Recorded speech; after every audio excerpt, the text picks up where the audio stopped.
what do people have to learn as computers are getting better at learning? Because you talk about computers that can actually learn themselves. So what do people have to learn? Well, after a fashion, they can learn. I mean, they learn in their way. Kind of pioneers of computer language translation always used to say that, look, airplanes don't flap their wings.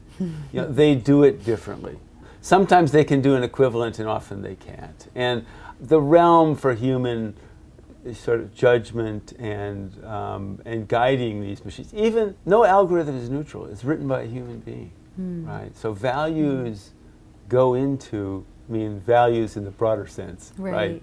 Not mathematical values. Values go into what's counted and what isn't. This is, people say counting is political. What you decide to measure is crucial. And the kind of classic examples of this are that you can't manage what you can't measure. And this is the famous quote. It's attributed to two people, Peter Drucker, the management consultant, and Edward Deming, who is a statistical quality control expert. But this is, it's a mantra in business.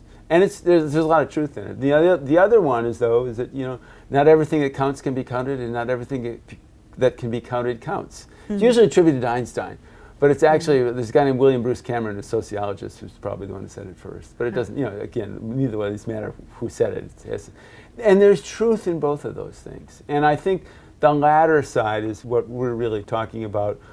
There are things that machines are really good at, and there are things they're not so good at. The example I kind of use on this is, it's a familiar name anyways, it's Steve Jobs. And the short example is 2010, and the iPad has been introduced, but it's not yet on sale. And he was showing it around at the New York Times. And so he was in the boardroom, and there were about 20 people there of various kind of backgrounds. And somebody asked him how much market research went into it. And everybody's known him, kind of knew what the answer was going to be, but it was fun to hear it anyways. He said, none. It's not the consumer's job to know what they want. And that's true of a lot of things. In the same way, sort of, okay, you can predict movie sequels, right? And there's great sequels. You do them well, but you kind of know where it's going. Or there's stuff that's genuinely original, and that hits. And this is this interpretation versus extrapolation. You kind of there's one. If something, the machines are really good at where the future resembles the past. They're not. They're just not going to be as good as where the future is, some leap out, where there's not a lot of data, some leap outside the data sandbox.